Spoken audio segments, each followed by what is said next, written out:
जी रहे हो तो पहली बात नामकरण संस्कार का समय याद रखो। नामकरण संस्कार 11 महीने में होता है।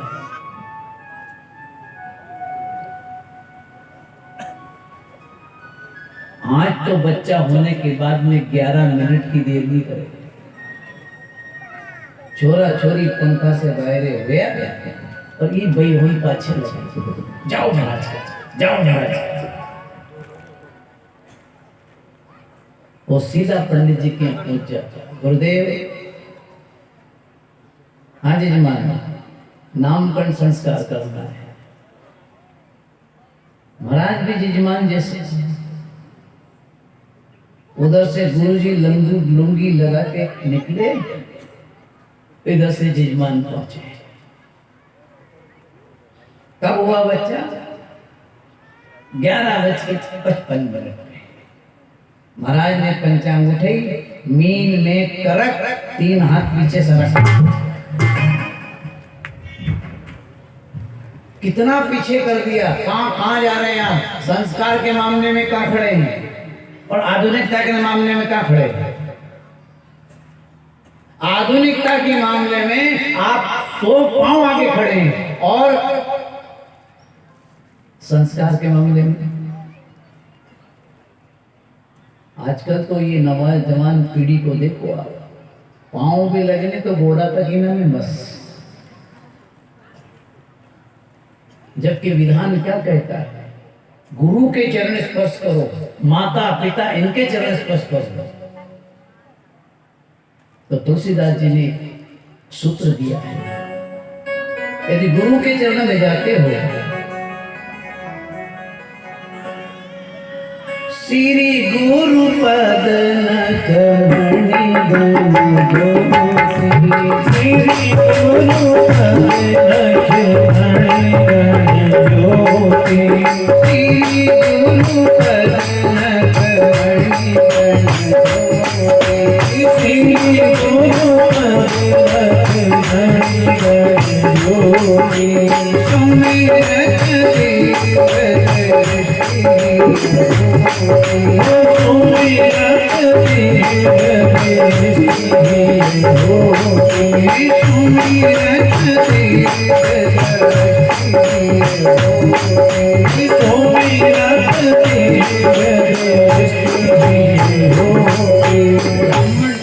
कैसे छूना चाहिए तुलसीदास जी ने बताया। ये बात की तरफ जरा भी ध्यान नहीं है, जानना ही नहीं चाहते। संस्कार 100 कदम पीछे रह गया है, आधुनिकता 100 कदम आगे निकल गई है। उसका रिजल्ट ये है क्या? कल ही बार दुकाल पड़े, बिन अन्न दुखी सब लोग। इतराओ मत कि हमारे पास बंगला है, मत इतराओ कि हमारे पास मकान है, इसमें मत इतराओ। हमारे पास जमीन है। पहले तो इतने लोग बैठे, मुझे बताओ तुम्हारा है क्या? जिसमें तुम इतरा रहे हो, है क्या तुम्हारा? आप बताओ, इतने लोग बैठे हैं, आपको जन्म किसने दिया? जन्म देने वाला भी कोई और है, दूध पिलाने वाला भी कोई और है, अंगली पकड़ के चलाने वाला भी कोई और है, स्कूल में भर्ती करा के शिक्षा दिलाने वाला भी कोई और है, डिग्री दिलाने वाला भी कोई और है, पढ़ लिख करके तुम्हारा ब्याह होता, ब्याह कराने वाला भी कोई है। और आप मरो ना तो मसान में ले जाने वाले भी और कोई है। यहां से वहां तक तुम्हारा क्या है ये मुझे बता दो। यदि तुम्हारा कुछ नहीं है, उसके बाद में तुम चिल्ला रहे हो मेरे पास बंगला है, रिस्पेक्ट क्यों इतना रहे हो? तुमने तो पैसा लगा के बंगला बनाया है, पर छिपकली तो पोपट में रहती है उसी में। आप तैयार करके रखो, छिपकली वैसे रहेगी। यदि मान लो आप ये कहो कि मेरे पास बेड बढ़िया है, तो भाई साहब खटमल पोपट में मजा लेता है। इतना बढ़िया बेड, इतना बढ़िया बिस्तर, फोकट में मजा ले रहा है। छिपकली फोकट में मकान का मजा ले रही है।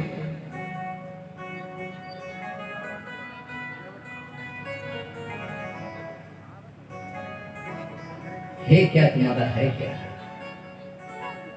थोड़ा चिंतन करो।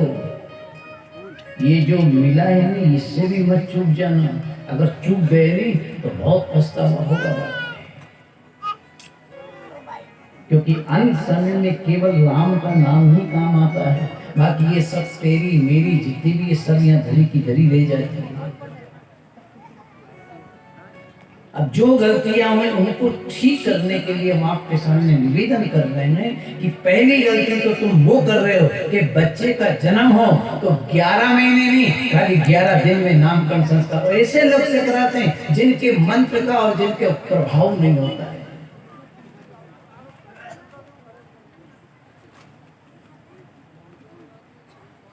एक सबसे बड़ी विडंबना इस बात की, इतने लोग बैठे हैं,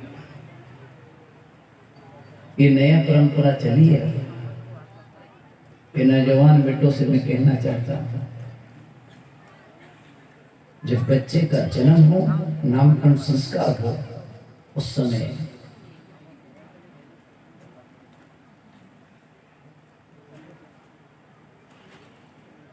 हमारी भारतीय संस्कृति के अनुसार संस्कार युक्त स्वस्ति वचन होना चाहिए। सुंदरकांड का पाठ होना चाहिए। वेदोक्त ब्राह्मणों को बुला करके ब्राह्मण मंत्र का उच्चारण करना चाहिए।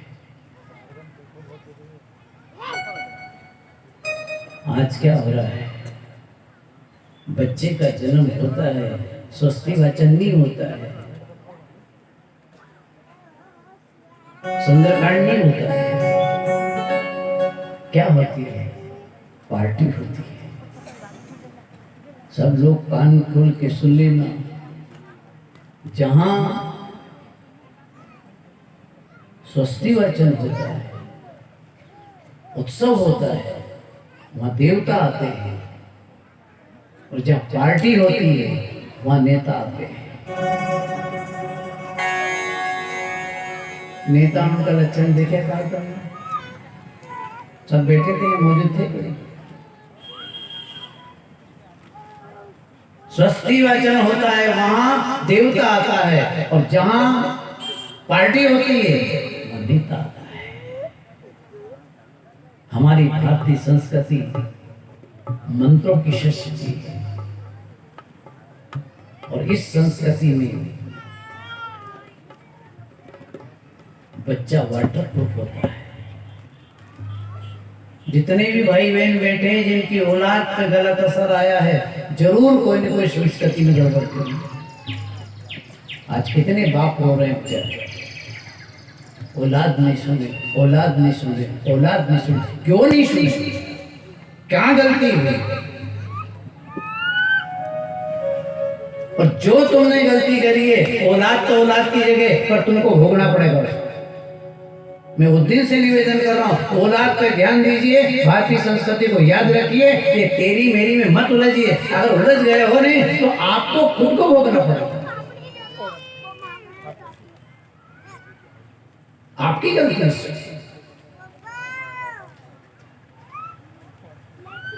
हम ये भूल क्यों करें? हम बच्चे के जन्म पे फटाके क्यों फोड़ेंगे?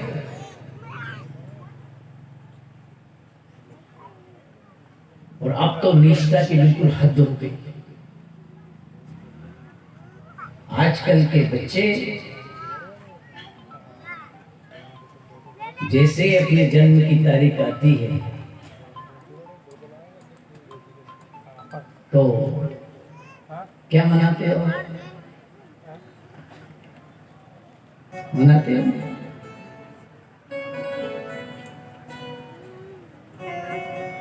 जन्म दिवस मनाते हो कि नहीं मनाते हो? हमारी संस्कृति क्या कहती है? जिस समय तुम्हारे जन्म की तारीख आए उस समय स्वस्ति वचन कीजिए, भगवान के चरणों में निवेदन कीजिए, हमारा साल शुभ हो और हमारी संस्कृति से जुड़कर हमारा जीवन भगवान के चरणों में हो, ये प्रार्थना। होना चाहिए। ब्राह्मणों को बुलाओ, स्वस्ति वचन करो। और जब जन्म आता है तो स्वस्ति वचन नहीं कराते हैं, मोमबत्ती लगाते हैं। और संस्कृति कहती है दीपक लगाएंगे, और जब तक ये दीपक जले, जब तक हृदय में प्रकाश होना चाहिए, ऐसी हमारी भारत संस्कृति भावना है। और आप क्या कर रहे हैं? अग्नि ज्योति ज्योतिरग्नि स्वाहा नहीं करते हैं आप,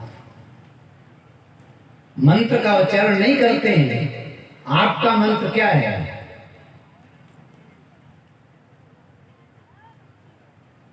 ज्योति जलाने का नहीं है, ज्योति जलाने की जगह बुझाने का विधान है। जब आप जन्म दिवस मनाते हो ना, तो आप क्या बोलते हैं? Happy birthday to you, happy birthday to you. और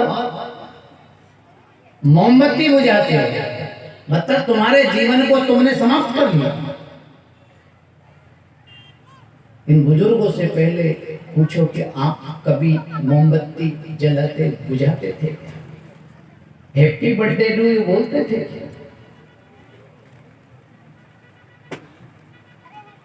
प्रकृति के साथ तुमने छेड़छाड़ करी है, तो आप सुन लो। इतने लोग बैठे भागवत में आए हो, केवल मनोरंजन की दृष्टि से आए हो तो एक बात अलग है, और यदि संस्कृति से जुड़ने के लिए और इस जीव को भगवान से जोड़ने के लिए आए हो, तो इस बात को आज गठान बांध लेना, लिख लेना।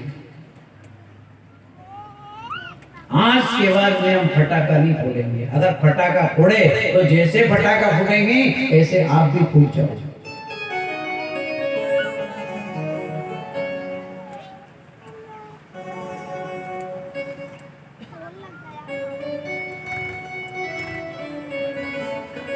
11 महीने के बाद में श्री कृष्ण भगवान का नामकरण संस्कार हुआ था। गर्गाचार्य जी आए थे, कंस की तलवार लटक रही थी, और गुरु गुरु होता है। ऐसी परिस्थिति में कृष्ण बलराम का नामकरण संस्कार करने आए। उधर चैलेंज कर दिया है, जो भी यहां से मेरे काल के पास जाए उसे पहले समाप्त कर दिया जाए।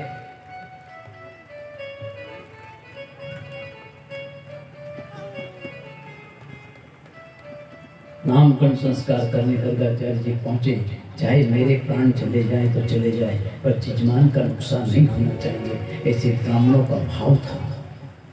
इसलिए यजमान उनका पांव पड़ते थे और ब्राह्मण आशीर्वाद देता। श्री गुरु पद नख मणि मणि ज्योति। उस गुरु के पांव के नख में कहां प्रणाम करना चाहिए? पांव के नख में क्या है? मणिगण ज्योति। इससे क्या होता है? सुमिरत दिव्य दृष्टि ही होती।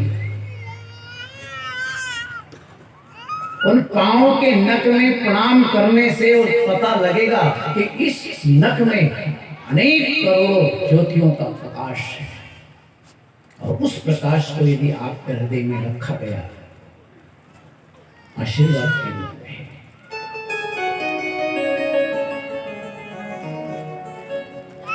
गर्गाचार्य जी ने गाय के ग्वाड़े में नामकरण संस्कार किया है। कितने लोग बैठे, अब गाय किसके हैं? गांव में जाओ तो देसी गाय का दूध नहीं मिले, और बीच बीच में कुछ जर्सी का,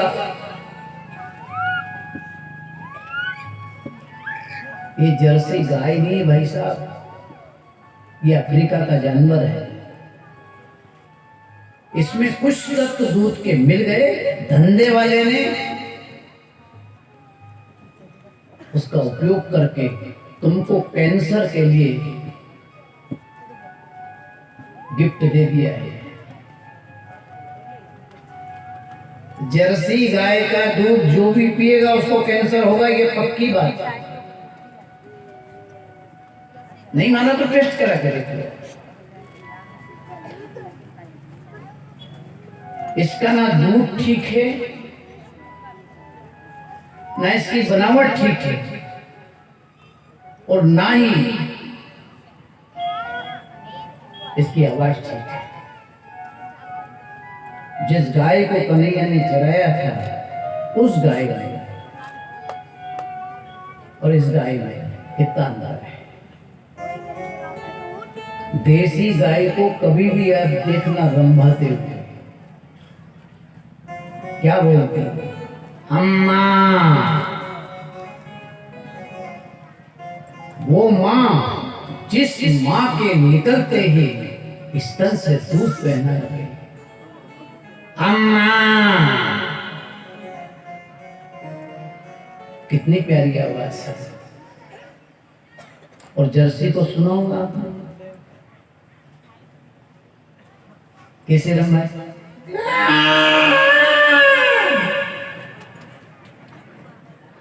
कौन सी लग रही है? अच्छी ये लग रही कि जिसकी आवाज ठीक नहीं है उसके गुण कैसे अच्छे हो सकते हैं, वो तुमको विटामिन कैसे दे सकती है, वो माँ कैसे हो सकती है जिसकी वाणी ठीक नहीं। अरे माँ तो माँ होती है। और इतने समझदार लोग हुए कि आज वो माँ आवाज लगा रही है। मेरे करोड़ों करोड़ों बेटे हैं, उसके बाद में भी आज मुझे कत्ल खाने में काटी जा रही है। इतने लोग बैठे, इतनी बहन बैठी है। मैं हाथ जोड़ के निवेदन करना चाहता हूँ कि आप यदि धर्मात्मा बन करके तीर्थ जा रहे हो तो मत जाओ, बद्रीनाथ मत जाओ, कैलाश पर्वत पे मत जाओ। जाना है तो एक बार उस कत्ल खाने में जाकर के देखो तुम्हारी माँ की क्या दशा है।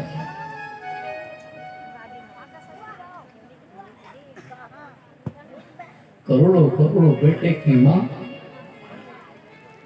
इन पापियों के दलदल में फंस चुकी है।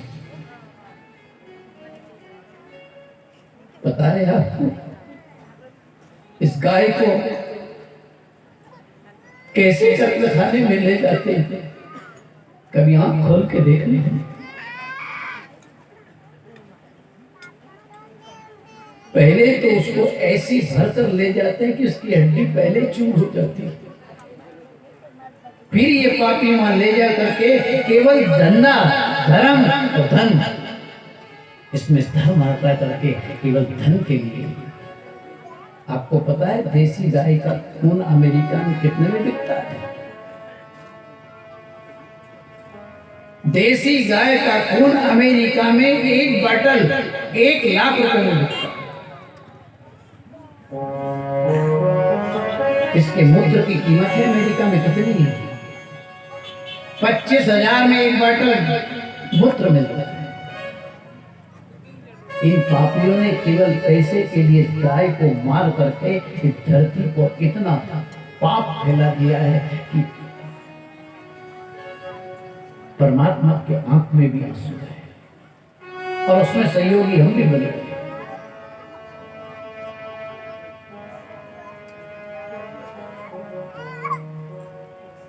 इसको जब ले जाके कत्ल खाने में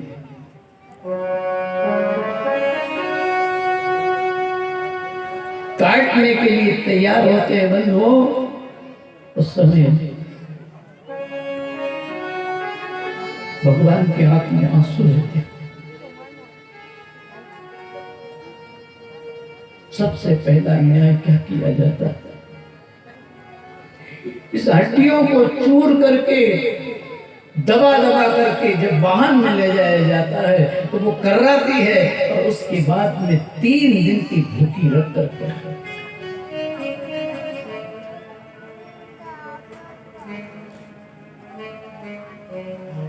आप पूछेंगे 3 दिन की भूखी क्यों रखते हैं? इसलिए भूखी गाय 3 दिन के रखने के बाद में उसके चमड़े पर 200 डिग्री सेल्सियस गर्म पानी डाल करके उसकी चमड़ी उबालनी जाती है। इसकी तुम्हारी माँ की चमड़ी उधेड़ करके कुरुम बनाया जाता है, उस कुरुम के जूते बनाए जाते हैं, उसकी कीमत एक गाय के चमड़े की 1 लाख रुपए होते हैं।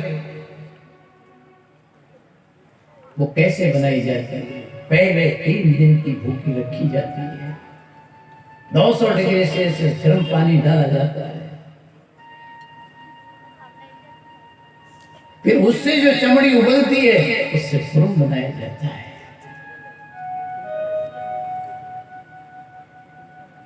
एक खून की बॉटल के लिए, एक मूत्र की बॉटल के लिए, एक कुरुम के लिए तुम्हारी मां को चीर दिया जाता है, और तुम बैठे बैठे देख रहे हो। मैं एक बात कहता हूं, अच्छी लगे या बुरी लगे, कसाई का काम तो है गाय काटने का, उसका तो धर्म है। गाय किसने कटाई?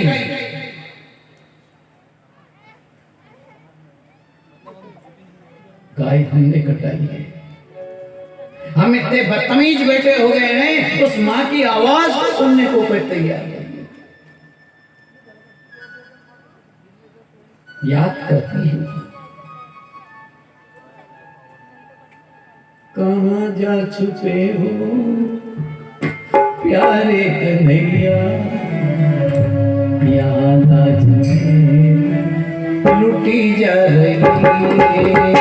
कहाँ जा चुके हो प्यारे कन्हैया, कहाँ जा चुके हो प्यारे कन्हैया, यहाँ लाज में लुटी जा रही है, यहाँ लाज में लुटी जा रही है। चुके हो प्यारी कन्हैया, जा चुके हो प्यारी कन्हैया, लाज में लुटी जा रही है, लाज में लुटी जा रही है।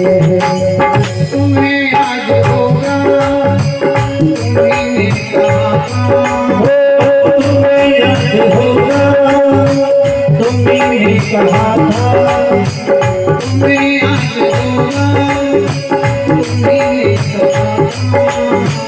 तुम्हें आज होगा, तुमने कहा था, बड़े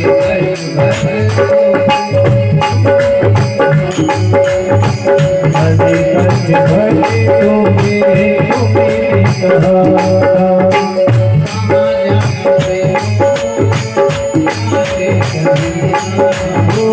कहाँ जा चुके हो प्यारी कन्हैया, यहाँ लाज में लुटी जा रही है, यहाँ लाज में लुटी जा रही है।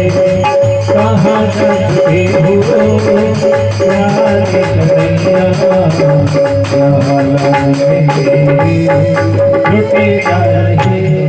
बेटे से प्रार्थना करी, एक बेटे पे कान चली है। मुझे अनुभव है, गौशाला चिल्लाने चिल्लाने से गौशाला नहीं चलेगी, जय बोलने से गाय नहीं बचेगी। मुझे अनुभव है इस बात का। 2009 में मैंने गौशाला खोली थी।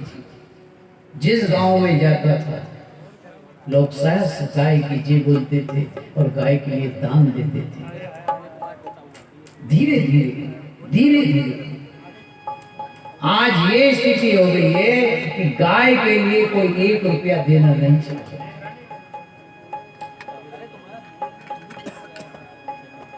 तो सब लोग कान खोल के सुन लेना, उसकी मार बहुत खराब है।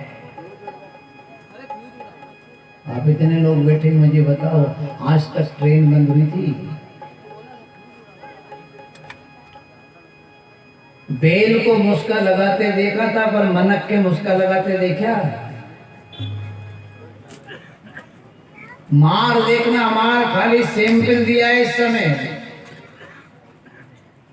इतनी लंबी चौड़ी भीड़ बैठी है, यदि इस तरफ नजरअंदाज कर दिया तो अभी तो मुस्का लगाया है, और एक समय ऐसा आएगा कि तुम्हारी लाश को जलाने वाला कोई नहीं मिलेगा। अगर धर्म से हट गए भाई माम मच जाएगा, ताई मच जाएगा।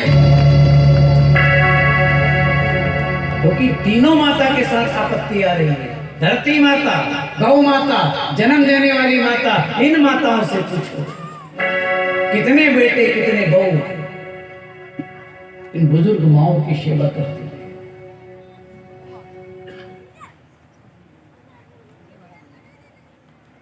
तो तुझको जन्म दिया है, कितना कष्ट उठाया, तू तेरी माँ का नहीं हुआ तो दुनिया का हो सकता है, जिससे जन्म दिया उसका नहीं हुआ।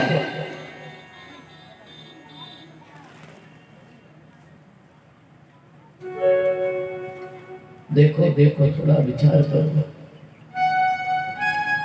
इस गाय को 200 डिग्री सेल्सियस पानी गर्म करके डाला जाता है, सहन कर जाती है, सांस लेती है, भूल जाती है, और उसके बाद में भी इन पापियों ने उसके साथ कितना अन्याय किया, उसको पुली में ले जा करके गर्दन फंसा दे।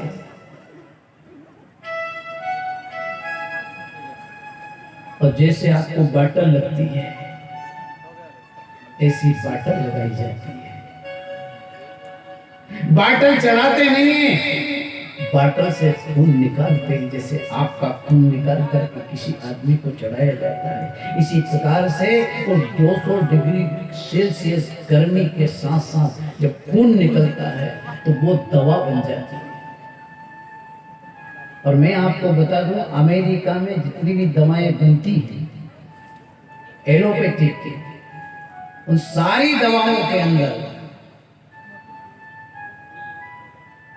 गाय के खून का जरूर उपयोग किया जाता है। राम किसी को मारे नहीं, सबके दाता राम, आप ही आप मर जाएंगे कर कर खोटे। ये तुम्हारा ही बनाया हुआ है। तुम अगर गाय ना बेचते, यदि इस गाय का खून वहां ना पहुंचता तो तुम्हारे मुंह में खून नहीं जाता। और बताओ, बिना एलोपैथिक के आज कौन जी रहा है? सब पी रहे ना। अब जो माय के खून को पी गया है, उस आदमी में क्या बुद्धि बचेगी? क्या चिंतन होगा, क्या विचार किया जाएगा? आजकल कथा सुनने वाले कम और मजा लेने वाले ज्यादा होते हैं। कथा में मजा आना चाहिए। धर्म की बात करी, गाय की बात करी, ज्ञान की बात करी, अध्यात्म की बात, मजा नहीं आया, मजा नहीं आया।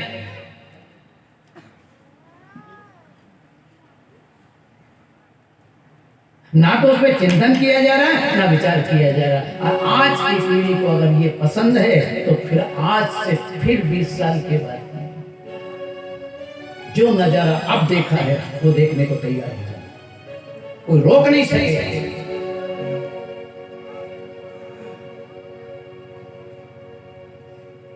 और इसी बात के कारण क्या होगा इस धरती पे?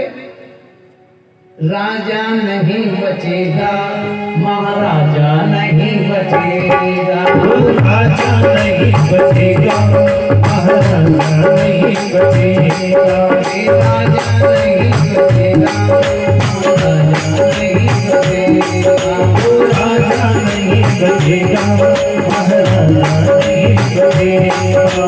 जिस दिन का बलिएगा, यहाँ चलेगा, जिस दिन का बलिएगा, यहाँ चलेगा, जिस दिन का बलिएगा, यहाँ चलेगा, जिस दिन का बलिएगा, यहाँ चलेगा। राजा नहीं बचेगा, महाराजा नहीं बचेगा, राजा नहीं बचेगा, महाराजा नहीं बचेगा।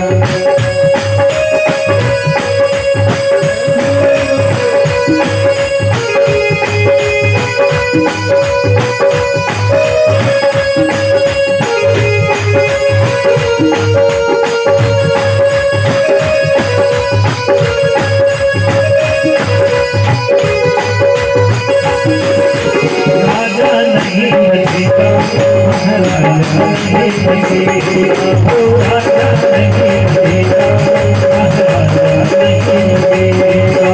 जिस दिन काल बलि का, जिस दिन काल बलि का शंकर यहाँ चलेगा, राजा नहीं बचेगा, महाराजा नहीं बचेगा, वो राजा नहीं बचेगा, महाराजा नहीं बचेगा। राजा बचेगा नहीं, कोई महाराज बचेगा नहीं, कोई डॉक्टर बचेगा नहीं, कोई ब्राह्मण बचेगा नहीं, कोई नहीं बचेगा। काल खा जाएगा, क्योंकि ब्राह्मण को तो खाएगा, क्योंकि इनने भी जिम्मेदारी ले ली। राजा को तो खाएगा, इनने भी जिम्मेदारी ले ली भाई। अरे कोई ना बोलो तो व्यासपीठ पे बैठे ये तो सत्य बोलो। पर ये भी ठकुर सुहास की। ठाकुर सुहाती की बात नहीं, उस समय का ब्राह्मण कैसा था, गर्दन कट जाए चला जाए, मेरे यजमान का नुकसान नहीं होना चाहिए। ये कंस की तलवार लटक रही है, लटकने दो, मार डालेगा। पत्नी ने मना कर दिया, बेटे ने मना कर दिया, पिताजी मत जाओ आप। नहीं, मेरे यजमान के घर का अन्न खाया है।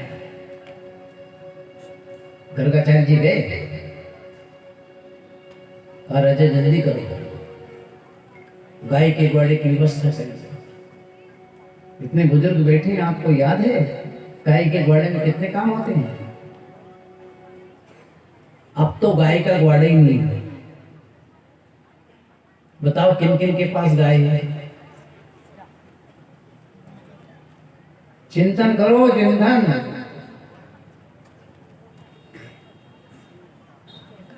जिनके पास देसी गाय है उनको हम प्रणाम करते हैं। आपने हाथ खड़ा किया, हमें गर्व है इस बात का कि आप भारतीय संस्कृति के अनुरूप चल रहे हैं।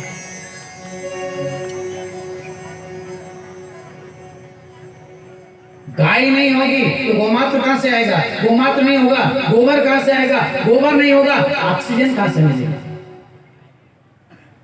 आप चिंतन करिए, अभी जो कोरोना आया था नहीं, इसमें सबसे कमी काय की थी? ऑक्सीजन की कमी थी। ऑक्सीजन की कमी क्यों? कोरोना क्यों आया? आने वाली बीमारी भी इसी के लिए आएगी। या ऑक्सीजन नहीं होगी और आदमी तड़प तड़प के मर जाएगा। गोबर से ऑक्सीजन मिलती है, गोमात्र से ऑक्सीजन मिलती है।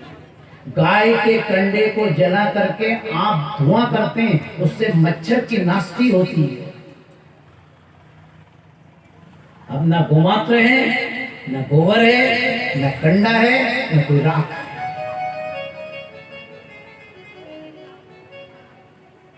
कितना महत्व था हमारी संस्कृति में। ब्राह्मण को यदि भोजन कराया जाता था तो गाय के ग्वाड़े में, भंडार बनाया जाता था गाय के ग्वाड़े में, बच्चे बच्चे का जन्म होता था गाय के ग्वाड़े में। वो बच्चा जिसका जन्म ग्वाड़े में होता था वो वाटर प्रूफ हो जाता था। जिसके जन्म समय स्वस्ति इंद्रो सभा का मंत्र उच्चारण होता है वो बेटा वाटर प्रूफ हो जाता है। आप कभी घड़ी की दुकान पे जाना, वो घड़ी वाले से कहना कि साहब एक घड़ी दे दो। दुकान वाला 3-4 क्वालिटी की घड़ी आपके सामने रखे।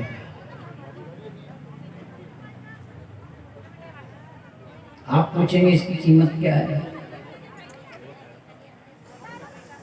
ये 300 की, ये 350 की, ये 400 की और ये 450। उस घड़ी खरीदने वाले ने पूछा कि दादा डिजाइन एक जैसा है, कलर एक जैसा है, कीमत में अंतर कैसे? ये एक घड़ी है, इसकी कोई गारंटी नहीं है। दूसरी घड़ी है जो 350 की, इसकी गारंटी नहीं, इसकी वारंटी है। और तीसरी की जो घड़ी है इसकी गारंटी है।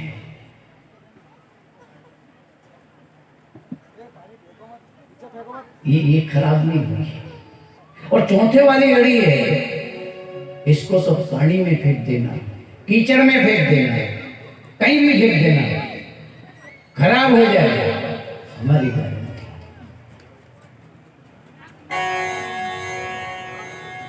जिसके जन्म पर स्वस्तिनो इंद्रो का पाठ हुआ है, सत्यनारायण भगवान की कथा हुई है, सुंदरकांड हुआ है, उनके कान में मंत्र पहुंच गया है। और जिसके कान में मंत्र पहुंच जाता है वो लड़का वाटर प्रूफ हो जाता है। भगवान उसकी गारंटी देता है, ये को कीचड़ में फेंक दो, माया में फेंक दो, कहीं भी चला जाए, मगर मुझे छोड़ के कहीं नहीं जा सकता है। ये चौथे नंबर की घड़ी है, मतलब ये गारंटेड घड़ी है, क्योंकि इसने स्वस्ति इंद्र का पाठ सुना।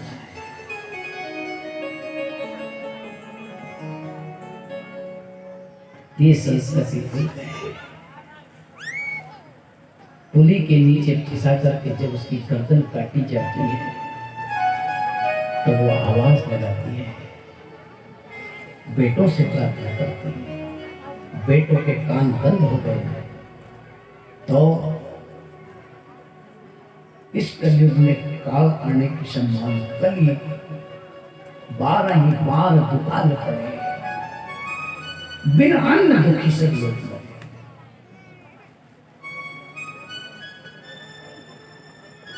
अन्न से तड़प तड़प के लोग मर जाएंगे।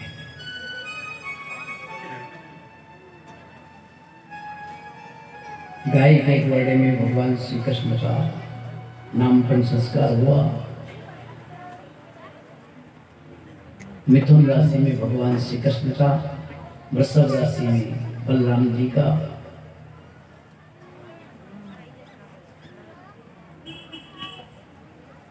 भगवान धरती पर आके ऐसा कहा जाता है कि जहां पर शुभ कर्म होता है वहां ब्राह्मणों की पूजा होती है,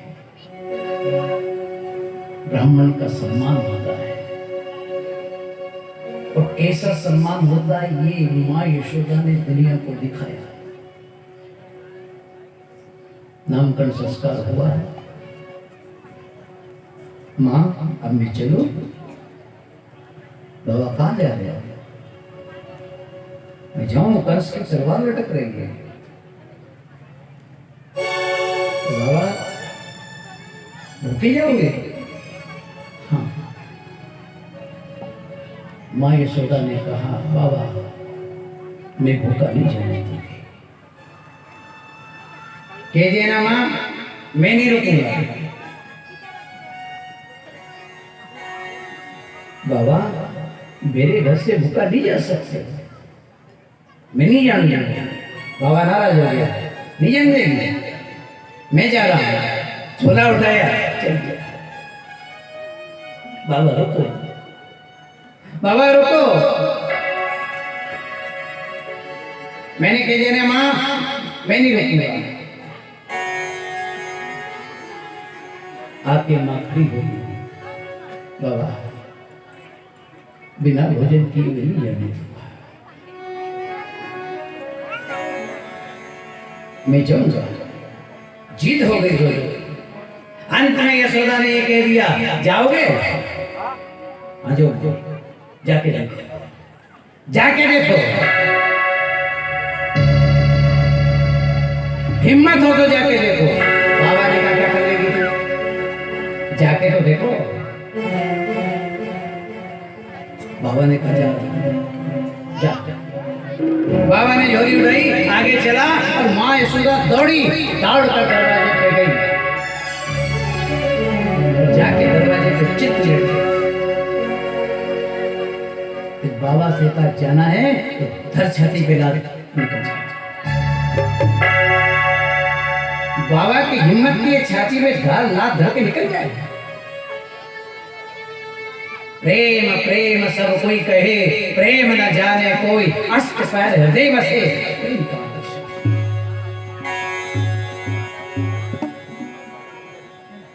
जा धर छाती पे लात, निकल।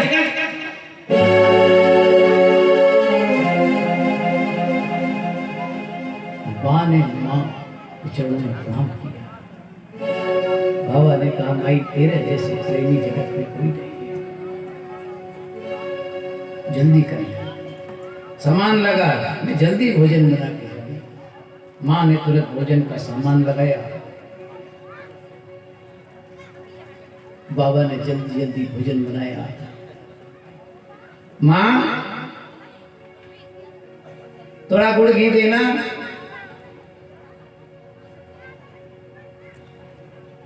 यशोदा गुड़ घी और तुलसी दल लेके आई, बाबा को दिया। बाबा ने तुरंत भोग लगाया।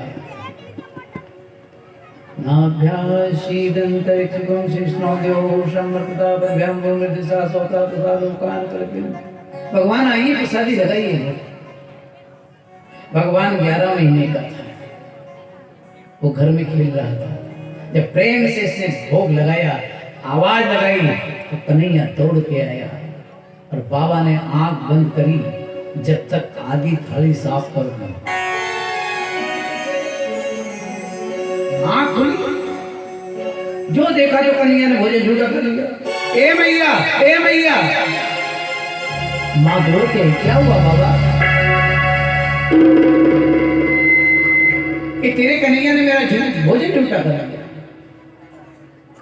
माँ ने तो आव रखा न था, कन्हैया का कान पकड़ करके एक झापड़ दिया। कन्हैया मन में कहे कि गलती कौन करे ने, मार कौन खाया। ठीक है, मार मार। अब कन्हैया को तो छोड़ दिया, मगर उस बाबा की मिन्नत करने लगी। बाबा, बहुत बड़ा अपराध हो गया, मेरे लल्ला ने भोजन झूठा कर दिया। आप मेरे घर से भूखे जाओगे, बहुत बड़ा पाप लगेगा। आप एक काम करो, खाली खीर बना दो। बाबा राजी हो गए। चावल मंगाया, दूध मंगाया, यमुना में स्नान करके आए और खीर बनाई। माई ने कहा, बाबा ये हमारा कन्हैया बहुत चंचल है, आप मेरे को आवाज लगा देना ताकि मैं इसको संभाल लूं और आपको गुड़ घी और तुलसी दूध दे दूं। जब खीर तैयार हुई तो फिर बाबा ने आवाज लगाया, माई थोड़ा गुड़ घी तुलसी दूध देना। गुड़ घी तुलसी दूध तो दे दिया, पर मालूम था कि कन्हैया बहुत चंचल है। इधर बाबा भोजन करेगा, गड़बड़ कर सकता है। माँ यशोदा कन्हैया को लेकर के पलना में गई और लेटा करके माँ ने कहा, बेटा मैं तुझे कहानी सुनाती हूँ। माँ ने कहानी शुरू करी। बेटा, एक समय की बात है, एक राजा की 3 रानियां थी। उसके घर सब सुख था, मगर संतान नहीं थी। शृंगी ऋषि को बुलाया, यज्ञ करवाया। जब संतान हुई, कन्हैया सुनते सुनते मन मन में कहने लगा कि माए मारी केनी मारी खेती के। उधर बाबा ने भोग लगाया ना, भगवान आई प्रसाद लगाइए भोग। अब भगवान फंस गया, इधर बाबा बुलाए, इधर माई के नहीं सुना। क्या करेगा भगवान? तो भगवान ऐसा केणी सुनाते सुनाते माई को नींद आ गई। ये बात तो सब माता बहनों को अनुभव होगी। कभी कभी ये बच्चा बच्ची के सुलाने जा, बच्चों बच्चे तो खेलते रहे, पर ये माई सोई जाए।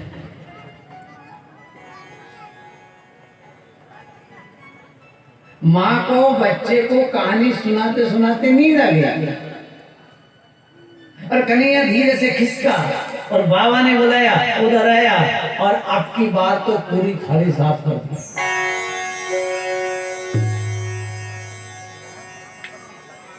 जैसे ही बाबा की आंख खुली, ए माई, ए माई। माई तो नींद में थी, जैसे ही नींद से जागी, बगल में देखा तो अनैया ने कन्हैया दौड़ी भागी, आकर के देखा तो बाबा की पूरी थाली साफ कर दी। अब तो माँ ने ऊर रखी ने पूरी कन्हैया को एक झापड़ दिया, दूसरा उठाया, उठाते हाथ पकड़ लिया। क्यों मारे? क्या गलती करी है? तूने बाबा की खीर क्यों खाई? कन्हैया ने कहा इसमें मेरी गलती है क्या? माँ ने कहा मेरी गलती है। कन्हैया बोला मेरी कोई गलती नहीं है, इसकी गलती, इस बाबा की गलती है। बाबा मन में कहने लगा कि 2 बार खीर में रोटी सब खा गया और आप अब गलती मेरी बता रहे हैं। बाबा ने कहा क्या गलती मेरी? तूने बुलाया जब आया।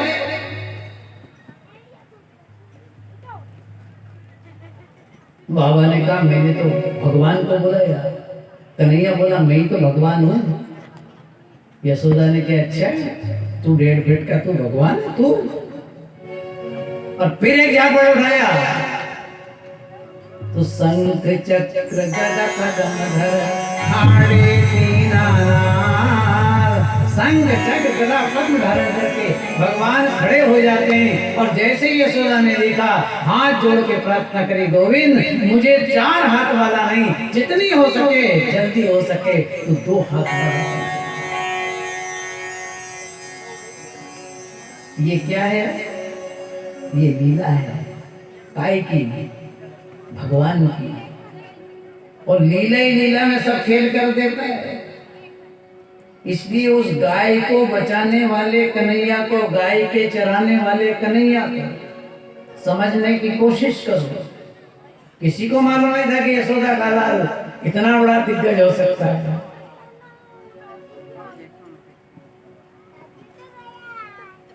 पर जो जो जानते थे उनने उसी समय अपनी आंख खोली। कौन सी? अंदर की। अजब तेरी कारीगरी रे करता रे, अजब तेरी कारीगरी करता, अजब तेरी कारीगरी करता, कारीगरी करता रे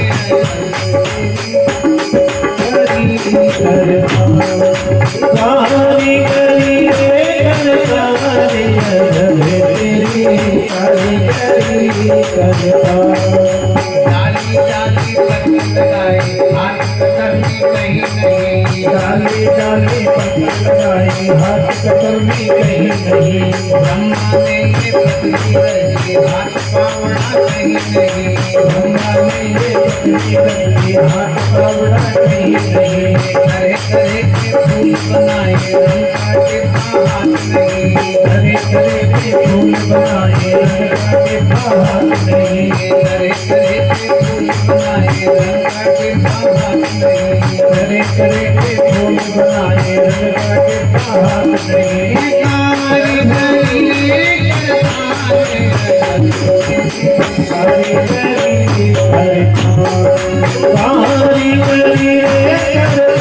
रे कारीगरी करता,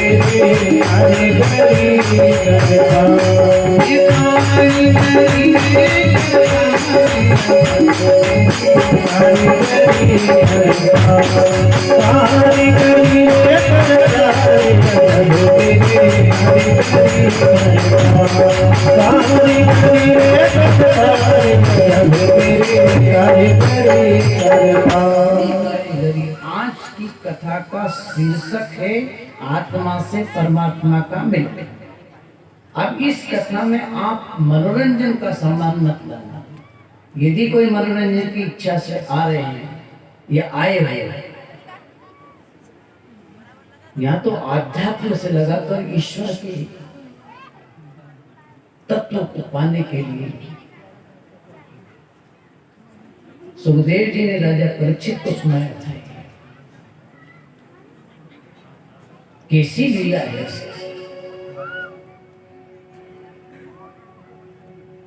कितना कितना भी दिग्गज होगा मगर उसकी लीला का, उसके संसार का कोई पार नहीं पा सकता। और समय पे जिसने जैसा किया उसको वैसा दे भी दिया। इसलिए एक बात और मैं आपको याद दिला दूं कि जगत में आए हो तो एक एक शब्द का हिसाब देना पड़ेगा, एक एक पाप को भोग करके पूरा करना पड़ेगा। और जिन जिन लोगों ने ज्यादा किया है उनका दर्द देख करके आदमी को तड़पना पड़ेगा। अनुमान लगाओ, जिनने पैसे में, जिनने मस्ती में, जिनने ज्ञान में, जितने संसार की सत्ता में चूर होकर के जीवन जिया है, उनकी दुर्गति कैसे होगी ये भी सुन लो आप। इस व्यासपीठ से आज घोषणा है, कैसी दुर्गति होगी। यदि तृतीय विश्व युद्ध हो गया तो तड़प तड़प के मरेंगे वो तो ठीक है, पर औलाद भी अगर होगी तो पांगली पैदा होगी, मतलब उनको रोटी देने वाला नहीं मिलेगा। चूल्हा होगा पर पकाने वाला नहीं होगा, अन्न होगा मगर बनाने वाला नहीं होगा, क्योंकि तृतीय विश्व युद्ध में जिस गैस का रिसाव होगा भाई साहब, वो गैस ऐसी होगी आदमी ना मर सकेगा न जी सकेगा। अब तो मस्ती में अपने को समझ में नहीं आ रहा है, अब तो तेरी मेरी में लगे हुए हैं। भाई साहब उस दिन का याद करो जिस दिन पुराना में एक परिवार के 50-50 आदमी एक साथ चले गए थे, पानी देने वाला नहीं। तो तुम खुद अपनी स्थिति देखो, कोई डॉक्टर काम आया, बाप काम आया, माई काम आई। आज हम जिस गांव में जाते हैं कम से कम 50 समाचार ऐसे मिलते हैं, बड़ा दुखद विषय है। इनके पति इस दुनिया से चले गए। हमने कहा कैसे चले गए? कोरोना में चले गए। कितनी बेटियां ऐसी, कितने बेटे ऐसे जो इस काल के घर में समा गए, और वो बहनें जिनके पति चले गए, वो बाप जिनके बेटे चले गए। कहीं ना कहीं की गलती है। हम याद दिलाने आए भूल सुधारने, क्योंकि कर्म का फल भगवान शंकर को भी भोगना पड़ा है। कल कथा आप सुन रहे थे, श्री कृष्ण भगवान के दर्शन करने के लिए भगवान शंकर कैलाश पर्वत से गोकुल गए। उस समय बीच में चर्चा हुई थी पार्वती की शंकर जी। पार्वती ने कहा था स्वामी जी मैं भी दर्शन करने चलूं। शंकर जी ने मना कर दिया, जरूरत नहीं की। बहुत मेहनत करी पर पार्वती जी को शंकर जी सांप लेकर के नहीं बैठे। सब बहनें सुन लो, दूज का बदला तीज के दिन। कितनी बहनें ऐसी बैठी हैं जिनके पति परमात्मा जैसे, और कितनी बहनें ऐसी हैं जिनके पति रोज ठोकते हैं। क्यों? एक का भगवान, एक का ठोक रहा है। कुछ नहीं है, ये अपने कर्मों का फल है। अगला जन्म में तुमने ठोकिया तो अब तुम्हारे ठोके होंगे। धर्म क्षेत्र का लक्ष्य। कितने भाई ऐसे हैं जिनकी पत्नियां हथेली पे थूक झेलती है, घर से पति जाए तैयारी करे, आए काम करे, और कई की पत्नी ऐसी है जो रोज धनाधन। ऐसे भी हैं जो पत्नी से मार खा रहे हैं, ऐसे भी हैं जो पति से मार खा रहे हैं। क्या है ये? कर्मों का फल।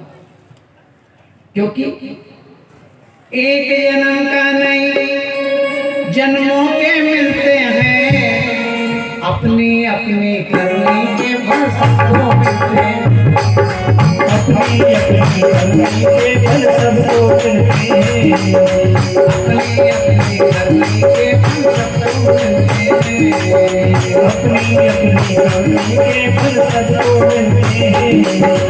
एक जन्म का नहीं जन्मों के मिलते हैं।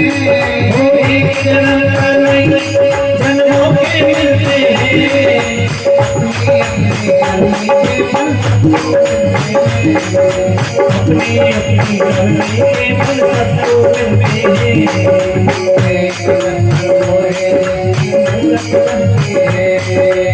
एक पत्थर वो है जिसकी मूरत बनती है। एक पत्थर वो है जिसकी मूरत बनती है। एक पत्थर वो है जिसकी ठोकर लगती है। एक पत्थर वो है जिसकी ठोकर लगती है। दोनों ही पत्थर एक ही चट्टान के होते हैं। ये दोनों ही पत्थर एक ही चट्टान के होते हैं। दोनों ही पत्थर एक ही चट्टान के होते हैं। दोनों ही पत्थर एक ही चट्टान के होते हैं। अपनी अपनी करनी अपनी करनी के फल सबको मिलते हैं। एक जन्म का नहीं जन्मों के मिलते हैं। और एक जन्म का नहीं जन्मों के मिलते हैं। अपनी अपनी करनी अपनी अपनी करनी के फल सबको मिलते हैं। अपनी अपनी करनी के फल सबको मिलते हैं। अपनी अपनी करनी के फल सबको मिलते हैं। अपनी अपनी करनी के फल सबको मिलते हैं। भगवान शंकर भी आगे लगते हैं। देखो पति और पत्नी दोनों मिलकर के घर चलाए तो एक ही बात एक को मानना चाहिए।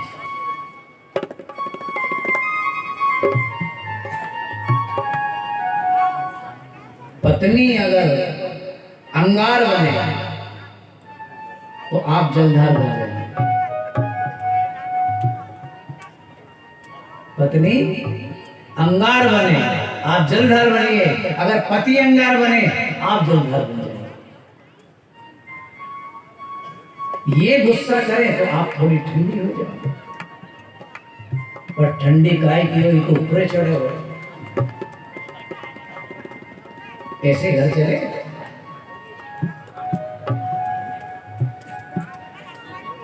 शंकर जी ने जब क्रोध में कहा था नहीं तेरे को नहीं जाना, हट हट। पार्वती जी ने क्या किया? जलधार बन गई। नहीं बोली, उसको जो करना था कर लिया। पर जो कर्म का बदला आया तो वृंदावन वंशी बजी मोहे तीनों हो।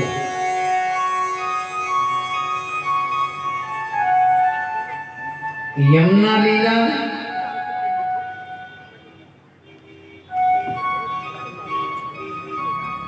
कालिया नाग नाथना